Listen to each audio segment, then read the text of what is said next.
Dari kelompok 4. Assalamualaikum warahmatullahi wabarakatuh.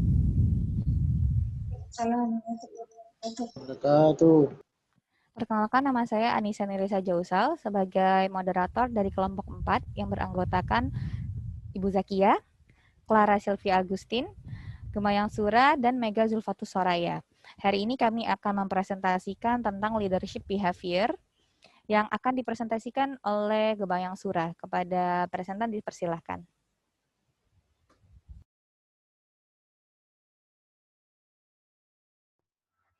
Baik, terima kasih. Assalamualaikum warahmatullahi wabarakatuh. Pada hari ini saya akan mempresentasikan materi mengenai leadership behavior. Dan kita akan masuk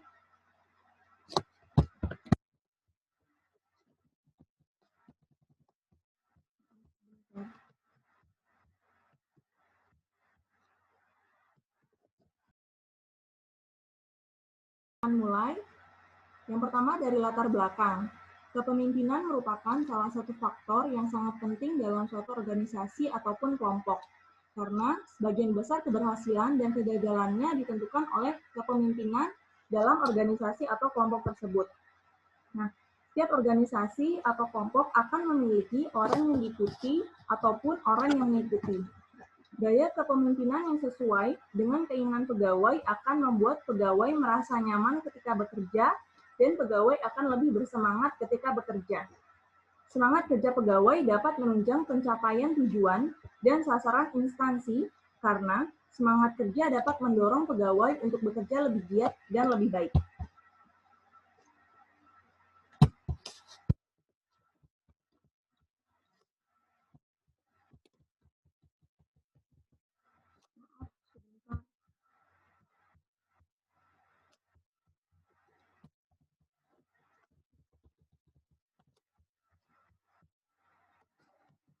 Terdapat 5 aspek kepemimpinan. Yang pertama adalah model the way, memberikan contoh dalam pelaksanaan kegiatan, inspire a shared vision, memberikan inspirasi pada visi bersama, challenge the process, melakukan pembaharuan dalam proses pencapaian tujuan, enable others to act, meningkatkan kemampuan staf untuk bertindak melalui kerjasama tim, memberikan kepercayaan, dan mengembangkan kemampuan staf. Kemudian yang kelima adalah encourage the heart, memberikan semangat dan penghargaan. Next. Nah, selanjutnya kita masuk ke rumusan masalah. Rumusan masalah pada penulisan ini adalah bagaimana implementasi kepemimpinan di bidang kesehatan, yaitu leadership behavior. Kita masuk ke tinjauan pustaka. Yang pertama adalah pengertian kepemimpinan. Kepemimpinan atau leadership diartikan sebagai memimpin orang lain.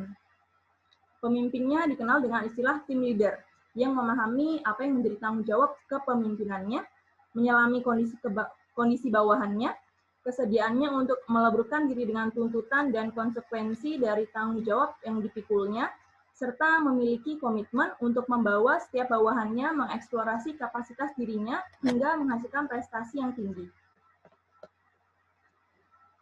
Next. Nah, ini ada teori kepemimpinan. Jadi kami mencari dari beberapa sumber dan menggabungkannya menjadi satu. Yang pertama ada primal leadership. Ini adalah pendekatan teori kepemimpinan dari sisi kecerdasan emosional. Kemudian ada leader partisipan model. Jadi model ini melihat teori kepemimpinan yang menyediakan seperangkat peraturan untuk menetapkan bentuk dan jumlah peserta pengambil keputusan dalam berbagai keadaan yang ada. Kemudian yang ketiga ada teori situasional. Jadi untuk teori situasional ini seorang pemimpin tidak hanya menggunakan satu gaya kepemimpinan, tapi beberapa gaya kepemimpinan yang dapat disesuaikan dengan situasi atau kondisi yang ada. Kemudian ada teori perilaku atau behavior. Teori perilaku atau behavior adalah teori kepemimpinan yang menjelaskan ciri-ciri perilaku seorang pemimpin. Yang pertama ada aliran Ohio State University. Jadi di sini teori ini membedakan kepemimpinan dari segi struktur dan hubungan antar manusia. Yang kedua ada University of Michigan.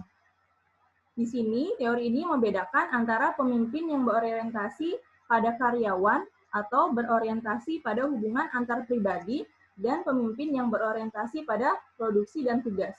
Kemudian ada the managerial grade. Nah, the managerial grade ini merupakan teori kepemimpinan yang dikenal dengan kisi-kisi manajerial. Jadi di sini dia membagi kepemimpinan dalam sebuah matriks, matriks vertikal atau ordinat melihat pada pertimbangan manusia, dan garis horizontal dan absis melihat pada produksi. Di sini juga ada yang namanya Scandinavian Studies. Di sini studi ini melihat pemimpin yang berorientasi pada pembangunan dan pengembangan atau yang mencari gagasan baru serta menciptakan dan menerapkan perubahan. Kemudian ada level 5 leadership. Jadi di sini adalah pendekatan dari sisi kematangan karakter. Ada 5 tingkat kepemimpinan dengan tingkat 5 yang paling tinggi. Tingkat 1 adalah individu yang kompeten, tingkat 2 adalah mampu bekerja sama dengan orang lain di dalam sebuah kelompok kerja, tingkat 3 adalah manajer yang kompeten, tingkat 4 pemimpin yang efektif, kemudian tingkat 5 membangun keberhasilan yang luar biasa dengan sikap rendah hati dan profesionalisme. Kemudian selanjutnya, teori perilaku sudah dijelaskan sebelumnya. Next.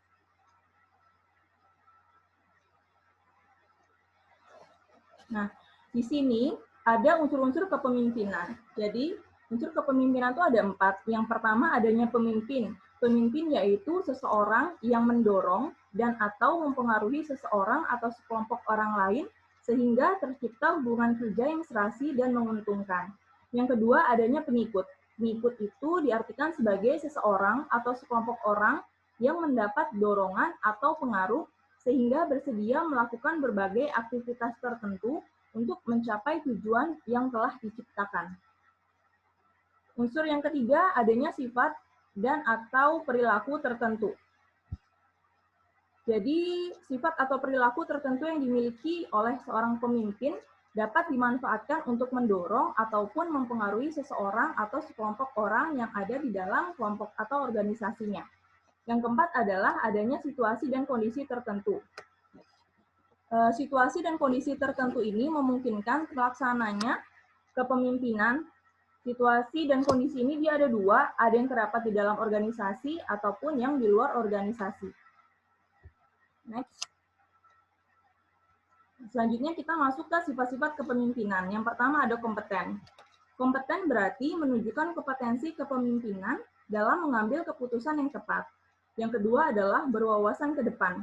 Artinya, dapat menetapkan tujuan secara menyeluruh, memiliki visi yang dapat dikomunikasikan dengan baik, dan kemudian dimiliki oleh seluruh anggota organisasi. Selain itu juga mempunyai gambaran untuk bisa meraih keberhasilan dan menetapkan prioritas berdasarkan nilai-nilai inti dari kelompok atau organisasinya. Kemudian yang ketiga, menginspirasi. Ini berarti memperlihatkan kepercayaan diri dalam semua interaksi dan juga dapat memegang kendali.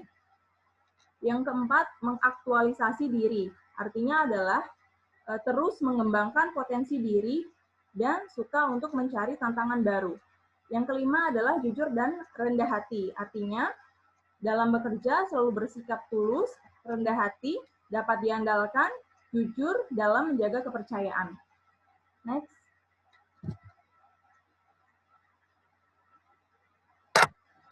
Nah, ini ada beberapa gaya kepemimpinan. Yang pertama adalah gaya otoriter. Jadi, gaya otoriter ini adalah gaya di mana pemimpin biasanya merasa bahwa mereka mengetahui apa yang mereka inginkan. Dan mereka cenderung mengekspresikan kebutuhan-kebutuhan atau keinginan mereka tersebut dengan cara perintah langsung kepada bawahannya. Jadi gaya otoriter itu adalah gaya untuk memberikan perintah secara langsung kepada bawahannya atas apa yang dia inginkan. Kemudian yang kedua adalah gaya demokratik. Gaya demokratik yaitu gaya kepemimpinan yang dikenal pula dengan gaya kepemimpinan partisipasif.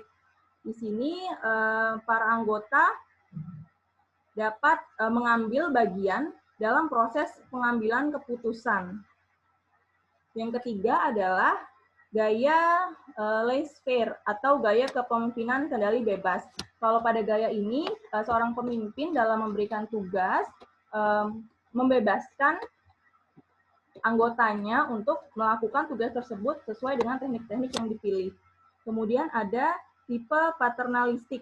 Kalau misalnya untuk tipe paternalistik ini adalah persepsi seorang pemimpin tentang peranannya dalam kehidupan organisasi. Di sini, pemimpin merasa mampu berperan sebagai bapak yang bersifat melindungi dan layak dijadikan sebagai tempat bertanya dan untuk memperoleh petunjuk. Kemudian, yang terakhir ada tipe karismatik. Tipe karismatik ini adalah tipe kepemimpinan yang mempunyai karakteristik yang khas, yaitu daya tarik yang sangat memikat sehingga mampu memperoleh pengikut yang jumlahnya cukup besar. Next. Nah, selanjutnya ada gaya kepemimpinan situasional. Jadi, gaya kepemimpinan situasional itu ada 4. Yang pertama ada telling directing, yaitu memberitahukan, menunjukkan, memimpin, menetapkan. Yang kedua ada selling coaching, menjual, menjelaskan, menjajakan, membujuk. Yang ketiga ada participating dan supporting, mengikut sertakan dan memberi semangat. Dan kemudian yang keempat ada delegating, yaitu mendelegasikan, melakukan pengamatan, mengawasi, dan melakukan penyelesaian. Nah, sekarang kita masuk ke teori perilaku kepemimpinan atau behavioral leadership theory. Jadi, teori perilaku kepemimpinan mempelajari perilaku khusus yang membedakan seorang pemimpin dengan bukan pemimpin. Perilaku kepemimpinan dapat dipahami sebagai suatu kepribadian seseorang yang diwujudkan dan diterapkan sebagai suatu bentuk aktivitas kepemimpinan dalam kaitannya mengelola tugas dan hubungan dengan komponen organisasi untuk mencapai tujuan organisasi. Next. Nah, di sini ada taksonomi dari perilaku kepemimpinan. Yang pertama kita lihat leader orientation-nya task oriented. Nah, di behavioral teorinya itu ada klarifikasi, kemudian ada perencanaan, pemantauan, sama penyelesaian masalah. Kemudian yang kedua, relationship oriented. Pada leader behavioral teori, ada mendukung, mengembangkan, mengidentifikasi, dan juga memberdayakan. Yang ketiga ada change oriented, yang terdiri dari mengadvokasi perubahan, membayangkan perubahan, mendorong adanya inovasi, dan memfasilitasi pembelajaran kolektif. Kemudian yang keempat ada eksternal, terdiri dari jaringan eksternal, pemantauan eksternal, dan perwakilan. Next. Nah, ini adalah analisis kepemimpinan menggunakan behavioral leadership. Jadi, analisis kepemimpinan ini dapat dilakukan dengan 5 dimensi. Yang pertama adalah pemenuhan kebutuhan seperti training atau pelatihan khusus. Juga bisa dengan cara pemberian fasilitas. Sebagai contoh, kepala perpustakaan dalam pemenuhan kebutuhan karyawan memberikan fasilitas berupa pelatihan khusus bagi pustakawan untuk meningkatkan pengetahuan dalam bekerja. Kemudian, karakteristik yang kedua, dengan melihat keterlibatan dengan karyawan. Kemudian, dimensi yang ketiga adalah komunikasi dengan karyawan. Yang baik adalah komunikasi dua arah. Yang keempat, power and reward. Jadi, dalam prosesnya mungkin pemimpin-pemimpin akan memberikan reward kepada karyawan atas hal yang dilakukan, misalnya kedisiplinan. Yang kelima adalah pengambilan keputusan. Next. Oke. Selanjutnya ada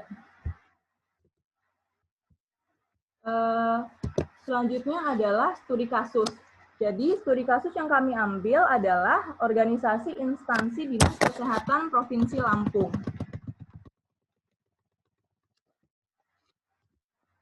Dinas Kesehatan Provinsi Lampung berperan dalam peningkatan kesejahteraan rakyat melalui peningkatan kualitas sumber daya manusia yang diselenggarakan melalui urusan bidang kesehatan dalam rangka mewujudkan tujuan pembangunan kesehatan. Nah, yang dimaksud dengan tujuan pembangunan kesehatan adalah untuk meningkatkan kesadaran, kemauan, serta kemampuan hidup sehat bagi setiap orang agar terwujud derajat kesehatan masyarakat yang setinggi-tingginya sebagai investasi bagi pembangunan sumber daya manusia yang produktif secara sosial dan ekonomis.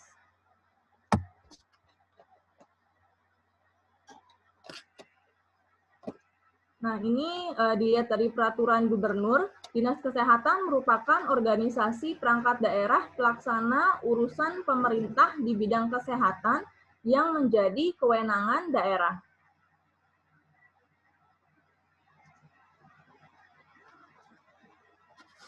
Nah, untuk Dinas Kesehatan Provinsi Lampung ini memiliki beberapa fungsi. Yang pertama adalah perumusan, penetapan, dan pelaksanaan kebijakan operasional di bidang kesehatan masyarakat, pencegahan dan pengendalian penyakit, pelayanan kesehatan, dan program dan evaluasi pelaporan.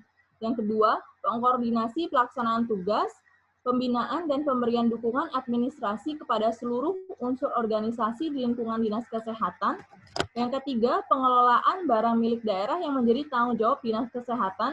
Keempat, penyelenggaraan upaya kesehatan berskala provinsi dan yang belum dapat diselenggarakan oleh kabupaten atau kota. Yang kelima, pelaksanaan fungsi lain yang diberikan oleh gubernur terkait dengan tugas dan fungsi Dinas Kesehatan.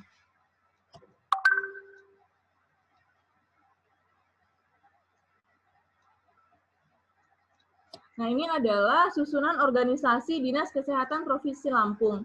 Jadi pemimpinnya adalah kepala dinas, di bawahnya ada sekretaris yang membawahi bidang kesehatan masyarakat, bidang pencegahan dan pengendalian penyakit, bidang pelayanan kesehatan, bidang program dan evaluasi, kemudian ada unit pelaksana teknis dinas, dan yang terakhir ada kelompok jabatan fungsional.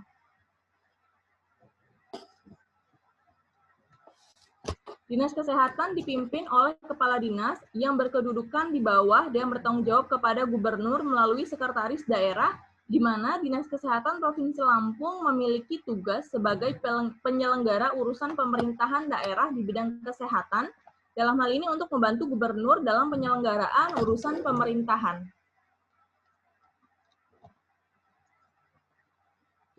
Tugas kepala dinas dalam organisasi Dinas Kesehatan adalah sebagai pemimpin, kemudian mengendalikan dan mengawasi serta mengkoordinasikan penyelenggaraan urusan pemerintahan daerah di bidang kesehatan yang menjadi kewenangannya. Kemudian tugas dekonsentrasi dan untuk membantu gubernur berdasarkan peraturan perundang-undangan yang berlaku.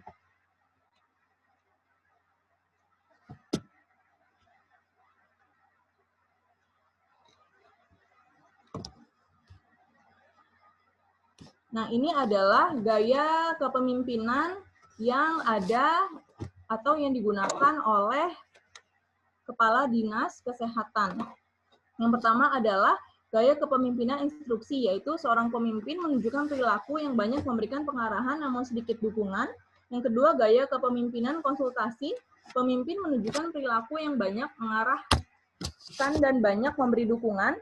Yang ketiga, gaya kepemimpinan partisipasi, yaitu adanya pemimpin dan bawahan yang saling tukar-menukar ide dalam pembuatan keputusan melalui komunikasi dua arah, yang dipimpin cukup mampu serta berpengetahuan untuk melaksanakan tugas yang dibebankan kepada bawahan. Yang keempat, gaya kepemimpinan delegasi, yaitu adanya pemimpin yang banyak melibatkan bawahan untuk melakukan tugas sendiri melalui pendelegasian dan supervisi yang bersifat umum.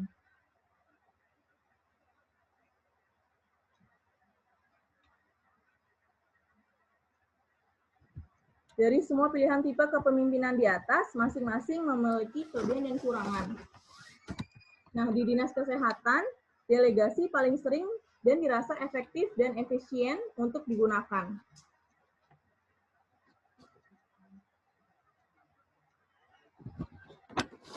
Nah, untuk di Dinas Kesehatan ini,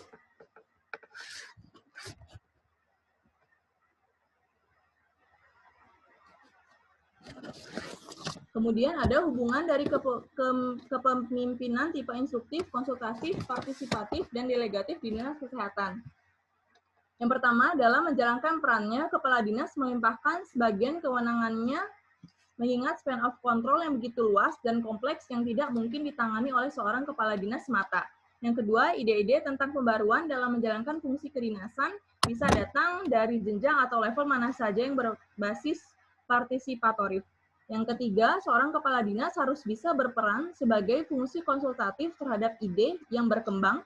Yang keempat, dalam hal menghadapi atau memecahkan masalah yang mendesak dengan tingkat urgensi yang tinggi, tipe instruktif bisa diterapkan mengingat waktu dan sasaran harus cepat dan tepat untuk diambil.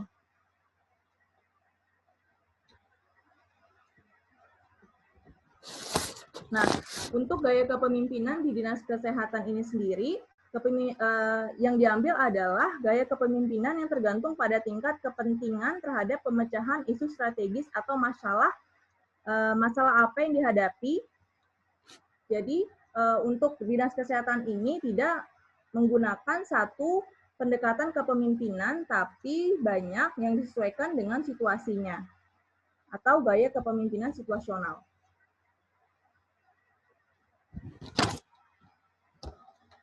Sekian yang dapat saya sampaikan, lebih kurangnya mohon maaf. Selanjutnya saya kembalikan ke moderator. Baik, terima kasih Gemayang Sura atas presentasinya.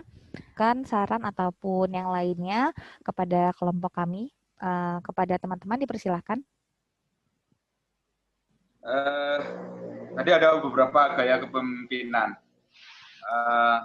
Gaya kepemimpinan pun bisa dikombinasikan dari kepemimpinan yang situasional dan lain sebagainya tadi sesuai dengan yang dipaparkan tadi. Saya pengen tahu bagaimana cara mengukur gaya kepemimpinan seseorang itu, apakah dia menggunakan gaya yang situasional ataupun behavior, bagaimana cara mengukurnya dan indikator-indikator yang bisa mengukurnya. Terima kasih.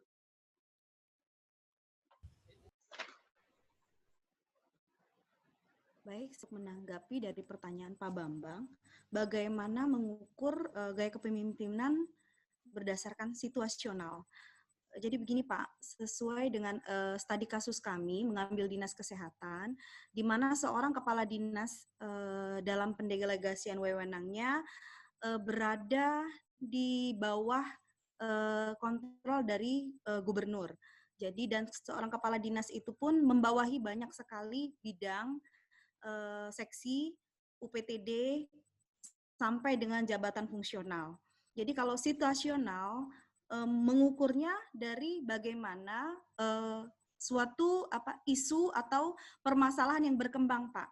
Jadi seorang kepala dinas bisa berperan banyak di 4 gaya kepemimpinan, tergantung dari isu atau permasalahan yang sedang berkembang. Jadi sebagai contoh, kepala dinas harus memerankan dalam situasi tertentu sesuai dengan bidang apa yang dibawanya yang menjadi kewenangannya. Dia harus memfungsikan kepemimpinannya dengan pendelegasian wewenang. Mengingat di dinas kesehatan itu sendiri span kontrolnya terlalu besar, Pak. Jadi tidak mungkin seorang kepala dinas langsung dia mendelegasikan wewenangnya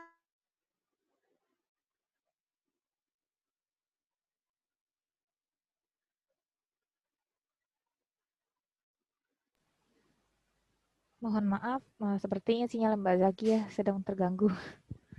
Jadi seorang kepala dinas dia memberikan delegasi wewenangnya terhadap permasalahan yang berkembang kepada bidang yang membawahi dari permasalahan tersebut. Di sisi lain, terkadang seorang kepala dinas juga harus berperan sebagai fungsi konsultatif, di mana dia harus bisa menerima semua ide yang berkembang dari level manapun di dinas kesehatan. Atau di sisi lain,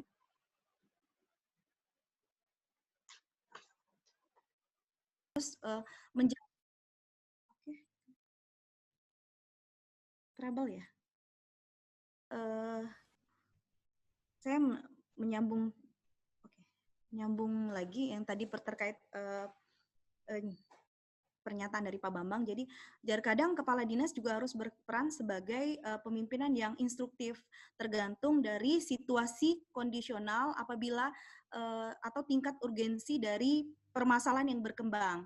Jika suatu permasalahan itu berkembang itu harus membutuhkan tindakan yang cepat dan tepat, maka peran instruksi dari seorang kepala dinas haruslah dapat berperan. Jadi kalau ditanya bagaimana mengukur dalam kondisi situasional, jawabannya adalah bagaimana isu strategis dan permasalahan yang dihadapi. Jadi seorang kepala dinas harus bisa memberikan perannya sesuai dengan situasi permasalahan yang berkembang. Sekian.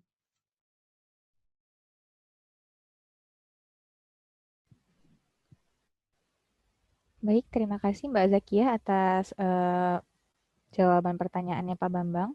Bagaimana Pak Bambang, apakah Contoh terkait gaya kepemimpinan dari kematangan emosional. Baik, terima kasih.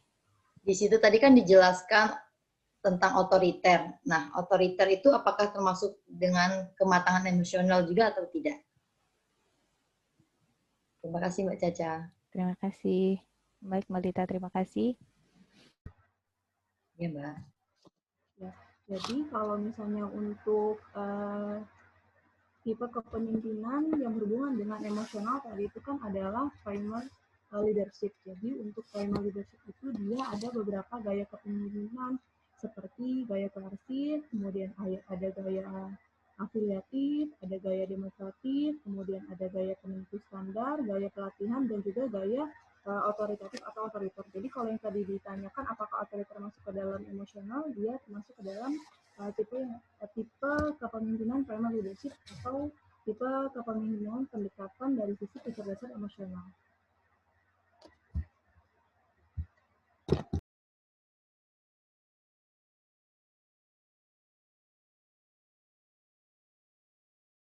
Kalau nggak salah saya ya, emosional bagaimana dikaitkan dengan kepemimpinan. Kalau menurut saya, seorang kepemimpinan dibutuhkan ketepatan berpikir dan bertindak menghadapi situasi yang berkembang. Jadi sangat berpengaruh dengan tingkat emosional. Bagaimana dia harus bisa merangkul bawahannya, mendelegasikan tugas, menerima ide yang dapat berkembang, kemudian dapat menentukan keputusan atau tindakan apa terhadap situasi yang berkembang. Jadi sangat berhubungan. Terima kasih. Baik, terima kasih Mbak Zakia atas tambahannya. Apakah ada yang ingin bertanya lainnya?